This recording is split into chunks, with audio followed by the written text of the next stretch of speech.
Hello guys, for today's video, gusto ko lang sa inyong i-share itong napanood ko sa YouTube. Nakakatuwa lang guys kasi medyo nakakaantig yung mga video niya dahil vlogger siya na tumutulong siya sa ating mga katutubo.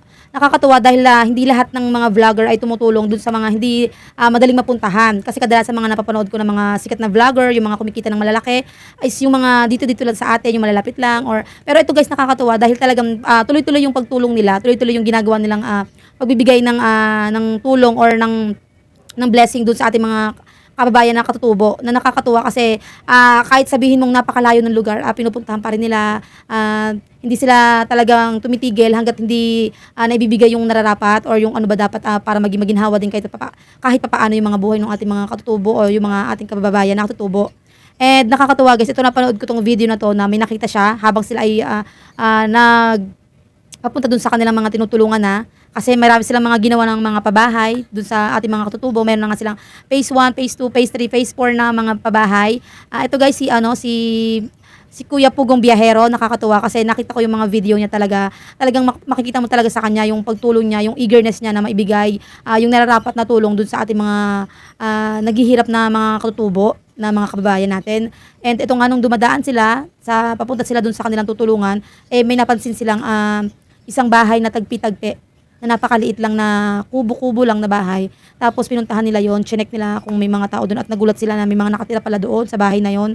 At ito nga guys, yung pamilya nito na hindi pa nakain. Opo, hindi pa nakain at yun na nga ina-interview niya. At nakakatuwa lang guys. Sa totoo lang, siya lang yung lagi ko pinapanood dahil yung mga video niya sinusubaybayan ko po talaga.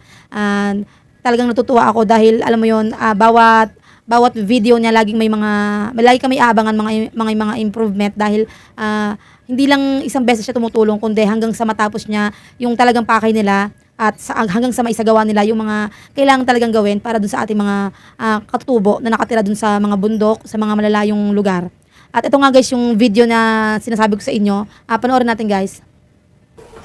Yung ama ko at saka yung ina ko hindi ako pinag-aral kasi wala kaming pera na para makapatuloy kami mag-aral.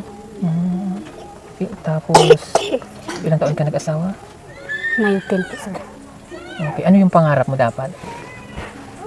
Kung nakapag-aral ka? Pangarap ko dapat, sir, para maging teacher sana. Pero hindi natuloy. Kasi hindi kayang pag-aral ng magulang? Yes, sir. Okay. Gaano ka-importante sa iyong edukasyon? Para sa akin, mas importante yung pag-edukasyon kasi marami tayong matutunan.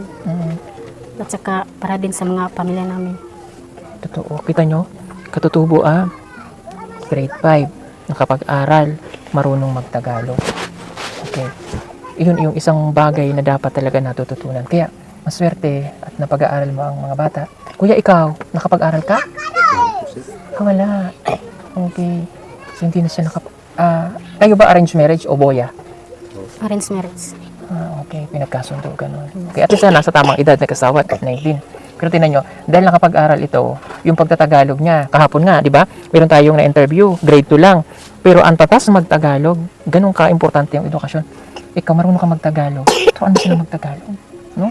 Anyway, nag-aaral naman to. Okay. Pagsikapan mo na mapag-aral ang mga bata. Kuya, kamusta ang buhay niyo dito? Okay naman po, sir. Sa kanila, okay lang mga kababayan kahit ganito ang bahay. Natulog sa gabi, walang maayos na dingding. Pagkain nyo, kamusta? Okay na lang, Ben. Ha? Saging po, sir. Okay. Kamais. Yung saging na yun, patingin nga. Ito po, sir. Binangay. Ito po yung napakasarap nila saging. Ilalaga nila ito at pagkatapos, yun na yung pagkain nila. Wala kayong bigas ngayon? Wala po, sir. So, mula kaninang umaga, kumain na ba kayo? Kumain na po kami. Anong kinain nyo? Saging din. Saging? Ngayon tanghali? Waro pa? Wala pa. Okay. So, ito, iluluto nyo pa ito? Opo, sir. Gutom na kayo mga bata? Gutom kayo? Nagugutom? Ha? Gatasan ko. Iko, uy. Gutom? O sige, dahil gutom na kayo, sandali. Paul, kunin mo ang ating mga kasangkapan lahat. Ipagluluto ko kayo. Ha? Para kayo makakain. Bakit ganito yung bahay no? Kasi wala kaming pera na pag ano, sa bahay. Okay. Wala kayong pera? Opo, sir.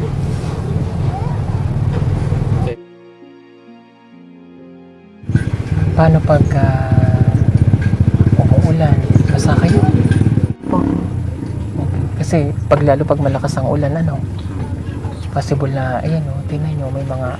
Okay, sige, lagay mo muna to doon. Tsaka kamote. Kamote. Kamote.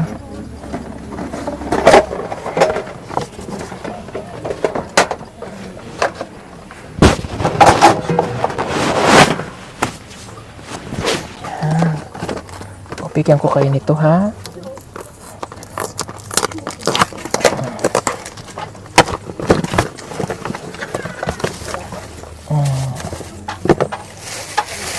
Yan, para mayroon na kayong ilaw.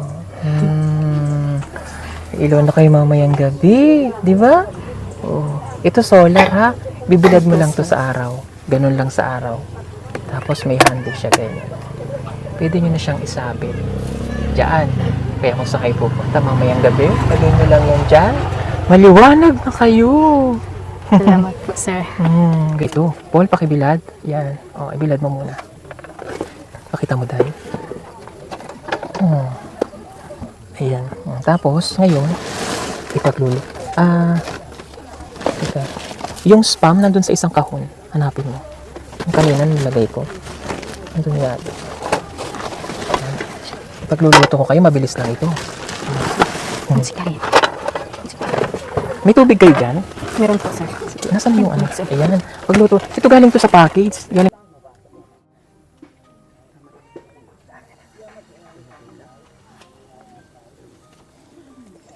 Dudugan ko pa.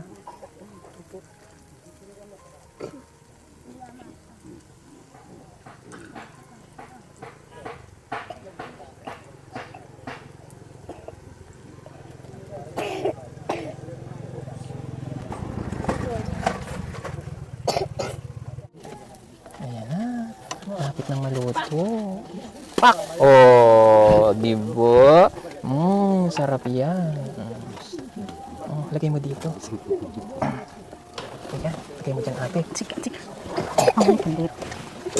Diyan. Pak! Di ba ang bilis kang magluto ng hotcake? Wala tayong kutsara? Sila may kutsara sila.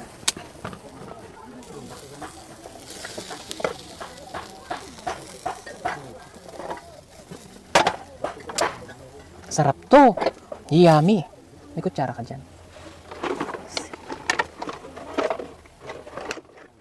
And ayan nga guys, so nakakatuwa dahil pinagluto pa talaga niya yung pamilya ng mga katutubo, pinagluto niya pa dahil nga nagugutom itong mga to, hindi pa kumakain ng tanghalian. Ang ginawa niya guys, hindi siya lang yung basta nagbigay ng tulong, siya pa mismo yung nagluto nung para sa mga bata at dun sa magulang ng mga to. Pinagluto niya pa to ng daladala nila nung yung hot cake, yung pancake, pinagluto nila.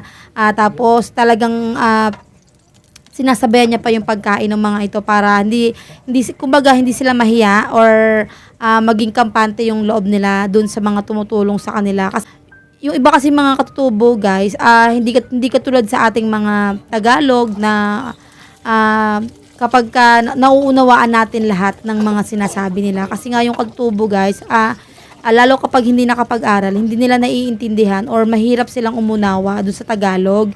At may mga bagay talaga sila na hindi pa nila nagagawa or may mga pagkain silang hindi pa natitikman. At hindi sila sanay dun sa mga taong labas, I mean yung sa mga taga Manila o yung mga Tagalog, hindi sila masyadong sanay makipagsalamuha doon. Kaya nakakatuwa to si Kuya Pugong Biyahero dahil siya ang ginagawa niya. Talagang pinipilit niya talagang makipag-communicate doon sa mga pamilya, yung mga katutubo. Kahit na medyo nahihirapan siya, pinapatranslate niya na lang. Tapos Ang ginagawa niya, sinasabayan niyang kumain, pinagluluto niya, kahit mga sign language, talagang as in para lang maging kampante lang yung loob sa kanya. And tinan nyo guys, talagang mararamdaman mo sa kanya yung gusto niya talaga na tulungan yung pamilya.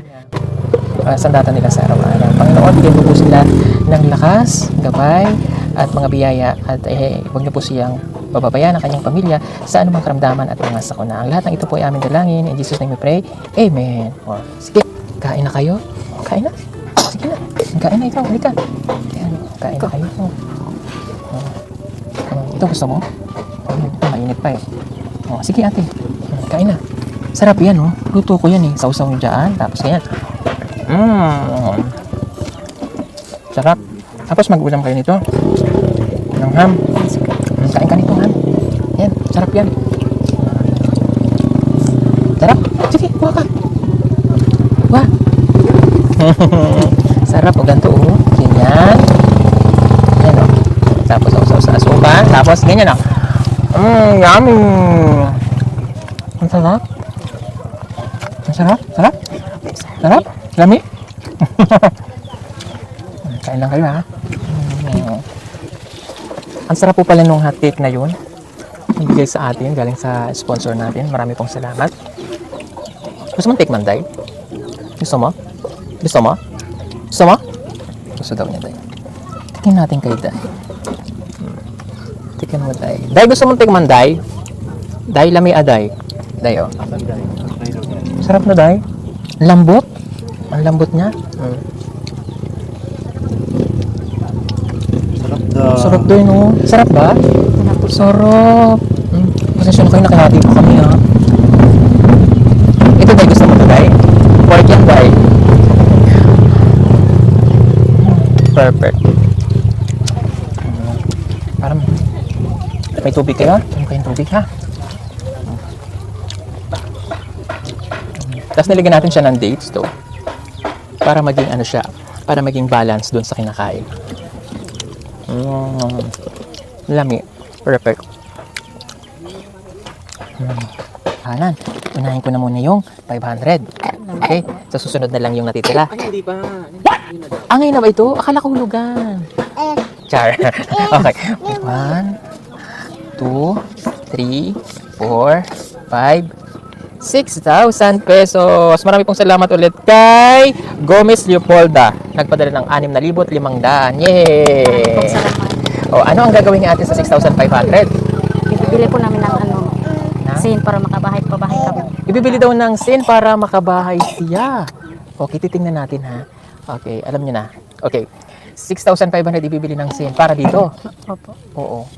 Ano pa ang susunod na bibilin mo dyan? Kayo, ipagawa ko ng bahay. Ipapagawa daw niya ng bahay. Ay, ang galing. Okay. Sige, ganito. Kasi, yung bahay nga nila ganito, no? Okay, titingnan natin. Alam niyo na po yung pumapasok sa utak ko. Anyway, marami pong salamat kay Ma'am Gomez Leopolda na nagpadala ng 6,500. At syempre, salamat din sa ating sponsor para sa pabigas, kay Tito Ogie or Ogie Aguado na nagpadala ng 5,567. Yun po inatihati natin at naibili ng iba pang bigas. Okay. At thank you rin po sa PB Team Solar para sa pailaw. At syempre salamat din kay Sister Ellie para naman po sa ano tawag yan? Sa gas. Di ba sagot mo yung gas? Yung gas dito? O, di ba? May ambag ka. At syempre salamat din kay Kuya Petra para sa Ate Petra para sa mantika. Di ba? May sagot siya. May palangis. O, di ba? At syempre nagpapasalamat din ako sa PB Team dahil meron naman silang tawag dyan? Lutuan. O, di ba may kanya-kanyang ambag? At syempre salamat din kay Madam Yola dahil meron siyang pakawali. Di ba? At syempre maraming salamat din kay Tita Pibila. Meron siyang paasukan. Yung ibinugbod kanina. Carmencita ko siya. At syempre kay Tita Carmencita Custodio, salamat sa pa-spam at saka dun sa hotcake. At syempre, salamat din sa mga nagpapadala pa rin ng package. At dahil speaking of package, buhatin mo nga yung package dito. Lubos-lubusin na natin ang tulong sa kanila. Mayroon pa silang mga sanina. O diba, mayroon kayo doon mga damit na pwede niyong maisuot. Salamat po sa Kasi nakita ko, ito lang mga damit nila mga kababayan. So bigyan naman natin sila ng magandang damit doon. Itago mo na yung mantikilya dahil sponsored by Onjay TV. Ito lang yung sponsored na, mga mantikilya. Ano ba yan mo? Diba? At syempre maraming salamat din kay Eto, may sponsor si Peking Bombay. Basahan, hulugan pa to. Ayan. At syempre, hindi rin nagpahuli si Copper's Vlog. Nag-sponsor na ang patubig. Ayan na. Galing po ito kay Tita Carmencita Co Studio na ipinadala po kay Kuya Eli. Baka po tayo mag-iba. Okay ko. Hindi ba tayo mag-iba? Pag nag-iba tayo, malaking kasalanan natin yan. Ayan na. So, ano ini? Ayan. Okay, dahil napakaliit lang ng bahay nila. Hindi tayo magkakasya pero pagkakasyahin natin yan. Kaya kuya, kaya bebe, tumayo ka na. Tayo ikaw. Sindog mo. Oh, parang bagay ito sa'yo. Oh, kunin mo yan. At syempre meron pa tayong mga pa-brief dyan. At hindi lang yun guys, meron pa tong susunod raw kasi parang sinasabi niya na 'di ba kasi marami silang natulungan ng mga katutubo na binigyan nila ng bahay at nakita naman nila kung gaano itong pamilya na to na naghihirap tapos binigyan niya ng pera pero ang sabi nung pinaka nanay ay gagamitin daw nila yung pera sa pagpapagawa ng bahay. So parang pinakita nila Kuya Pugong Biyahero yung nagka-idea sila na kung paano nila ano pang susunod nilang ibibigay na tulong dun sa pamilya na to, 'di ba? Sabi niya nga parang nagkaroon na siya ng idea tapos parang siguro iaano nila kung papapagawa din nila ng bahay. Kaya sabi nila 'di ba, may susunod pa silang gagawin at babalik pa sila din sa lugar na 'yan. Kaya talagang nakakatuwa, guys. Okay na to. Andiyan na lahat ng mga dapat. At nakakatuwa po yung ginagawa nyo at natutuwa talaga ako. Isa po ako dun sa mga subscriber nyo na nanonood po ng mga ginagawa nyo ng video. And sana pagpatuloy nyo po yan. And good luck po sa mga ginagawa nyong tulong sa ating mga kababayang katutubo na hindi po nabibigyan ng atensyon or hindi po nabibigyan ng kadalasan na tulong ng ating mga gobyerno. And kayo po yung nagbibigay sa kanilang tulong. And good luck po. Napakaganda po ng inyong adhikain. Ayun lang guys, and sana guys, kung nagustuhan nyo itong video na to, pa-subscribe naman, and ito pong video na to ay ginawa ko po, yung honest, yung ano ko po, reaction ko lang po, kasi katulad nyo, isa rin po ako manonood dito sa YouTube. And yun lang po guys, salamat. Katulad nito ngayon, medyo lisod ang kinabuhi, lisod ang buhay. So, kailangan mag-ano tayo ha?